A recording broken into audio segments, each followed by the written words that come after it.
We have a 2004 S2000 with a rod knock. So we are going to pull down the oil pan and take a look at the bearings themselves, see how bad they are, see if we can save it without having to pull the motor and getting it all the way out and rebuilding it. So first we got to go ahead and just remove our bar, basically a brace that goes across there, 14 millimeter. Once we get that, you have the 10 millimeters for the oil pan all the way around. But you also have the AC bracket holding on to the oil pan as well, and these are 12 millimeters. Looks like I might be able to take these 14s off and then just come down rather than trying to get to this 12 that's like kind of hidden up here. I'm not 100% sure. I might just do a 1/4 inch 12, grab that guy, these two, and then bring it down so that way it stays on there. I didn't pull the belt. We'll find out if I needed to or not, and we'll go from there. I got all the 10 mils out and was able to start breaking it loose except for in the back, and then realized that I had these 14 millimeters going in from the other side of the transmission.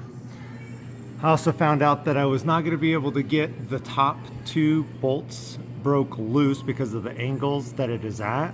So I did go ahead and just take out these guys and then loosened the 14 mils up on top here, so that way this will slide down in a perfect roll. Hopefully it will go smoothly. Once I got those 2 back bolts out, the pan did slide right on out, so I didn't really have to worry about the AC being a problem. However, we do have problems because once I got the pan down, I found all this metal. So we'll take a look at the damage and see how bad it is. Hopefully it's salvageable, but most likely it's going to be headed to the machine shop to get a rebuild, and we'll have another project car. And we're probably just going to go NA on this motor.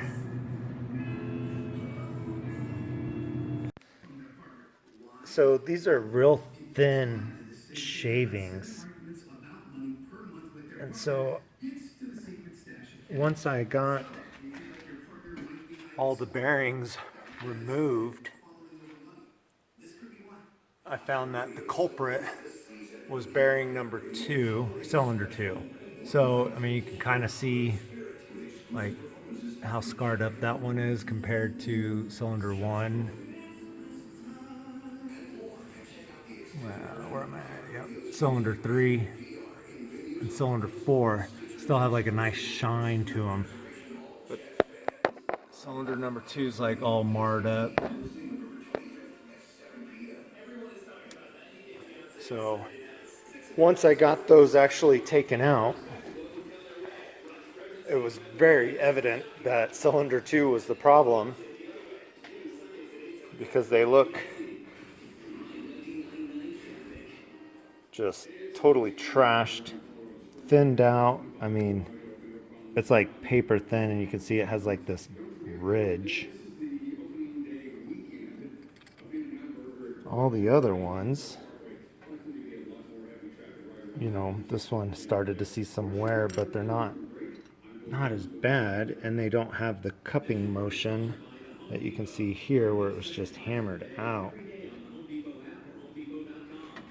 So we'll get the crank cleaned up. I'm just going to take some wet sandpaper, spray a little WD-40 on it, and then I'll use a string, like shoelace type style. You can see in our other video where I did it. And I'll just wrap it around here a few times and then just rotate it back and forth in order to smooth those up. Again, it's just going to be a band-aid fix until it's time to build the motor and make it extremely fun to drive. So I'm using some 1000 grit wet sandpaper, and like I said, just a little WD-40, and just cleaning up the surface. As you can see the difference from the marring, and it doesn't take a lot, so it just gets it nice and freshened up, and then that way you'll have a nicer surface for your bearing to sit in. And then I'll do that to the tops of the rods as well. and then, like I mentioned, the crank itself.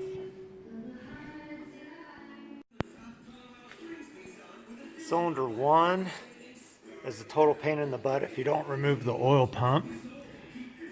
But with a little finagling and everything and tiny hands, you can actually get it taken care of without removing that pump. Number 4 was real easy, being in the back here, and you can see like there's not a lot of room up at cylinder 1. So 10 millimeters, they're 12 points. You just torque them down to 18 foot-pounds, and make sure you put your assembly lube on there. I got a little heavy, you can see it squished out on the sides, but I'd rather have plenty of lubrication than not enough. Now that I have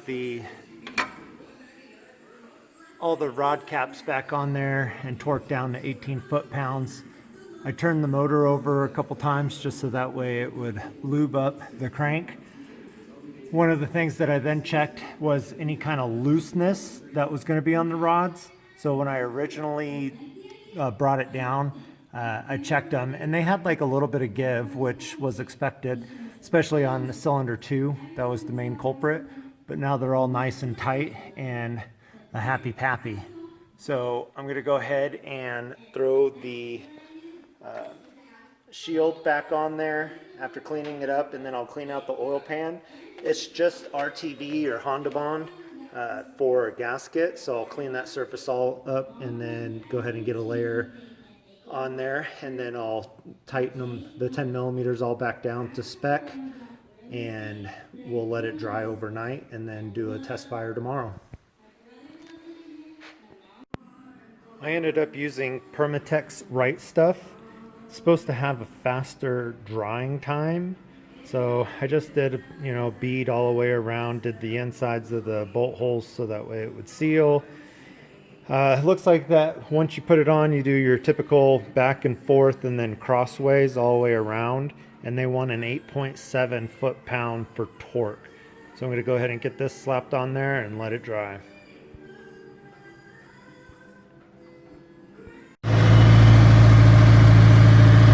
First fire up was a success. Well, I guess the second fire up was success. We had to jump start it as the ignition had been on for a little bit, and I guess ran the battery down. But we put the jump box on there and fired it up, and now, as you can hear, no rod knock. So we're gonna go easy on it for a little while, put a few 100 miles on there, make sure everything is happy pappy, and then we'll probably change the oil, put a little bit more. It calls for 10W30 and we put 5W30 in there, just that's what we had in bulk.